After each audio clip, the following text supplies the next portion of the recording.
जय गुरुदेव। आज हम एक बहुत ही इम्पॉर्टेंट टर्म के बारे में बात कर रहे होंगे जिसे हम बोलते हैं यज्ञ, है ना। यज्ञ क्या है? हम सब ने सुना तो बहुत है यज्ञ यज्ञ यज्ञ, बट क्या है यज्ञ?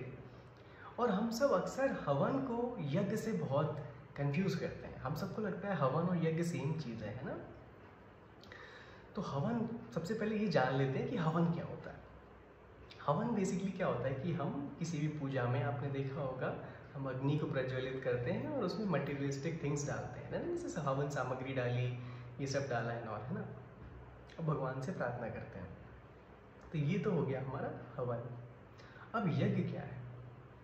यज्ञ हर वो काम है जो कि आपने निस्वार्थ भाव से किया और उसके परिणाम को भगवान को समर्पित कर दिया। ये है यज्ञ, है ना। Any act of yours which is done towards the higher purpose and the result of which is offered to God is called as यज्ञ, है ना। सेल्फलेसली करना है, ऑटोमेटिकली। जैसे इसके ऊपर हम एग्जांपल ले लेते हैं ना। जैसे हमें लगता है, जैसे मान लीजिए कि आपकी कोई हाउस हेल्प है ना, वो उतनी सक्षम नहीं है, लेट से आपने उनके बच्चों को पढ़ाने में थोड़ी मदद कर दी, खुद से थोड़े से सेल्फ ट्यूशंस दे दिए, something of that sort, right. और निस्वार्थ भाव से किया आपने ये चीज़, है ना, और उसका जो परिणाम है वो भगवान को समर्पित कर दिया। तो जो आप कर रहे हैं वो बिल्कुल यज्ञ है ना, वो यज्ञ है, बिल्कुल यज्ञ है, और आपको पूरा उसका फल मिलेगा। हाँ, अपेक्षा मत करिए फल की, उसको, उसके फल को भगवान को समर्पित कर दीजिए, है ना। बट यही यज्ञ है। अच्छा, बात आती है कि यज्ञ को हवन से लोग क्यों कंफ्यूज करने लगे, ऐसा क्या हो गया? देखिए, गीता में भगवान कृष्ण ने बहुत से टाइप के यज्ञ के बारे में बताया है। भगवान ने हवन के बारे में भी बताया है ना। और भगवान ने यज्ञ ऑफ नॉलेज, है ना, ज्ञान के यज्ञ को बताया है ना। और हमारी सांसों के यज्ञ को बताया है ना, बहुत सारी चीज़ों को।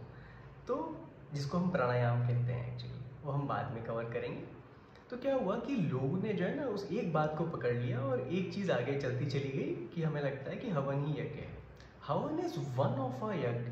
हवन भी एक तरीके का यज्ञ है जिसमें हम, अब कहते हैं ना कि हम अपनी बुराइयों की आहुति देते हैं।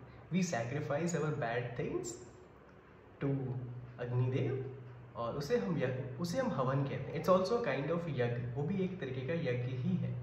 पर सिर्फ वही एक यज्ञ नहीं है, ज्ञान का यज्ञ, है ना, बहुत सी चीज़ों का यज्ञ होता है। तो एक्चुअल इज, अगर आप कोई भी काम निस्वार्थ भाव से कर रहे हैं और उसे आप हायर पर्पस के लिए कर रहे हैं और उसका जो परिणाम है भगवान को समर्पित कर देते हैं, तो वो यज्ञ है। ऐसे ही यज्ञ करते रहिए और अपनी लाइफ खुशनुमा बनाते रहिए। जय गुरुदेव, नारायण नारायण।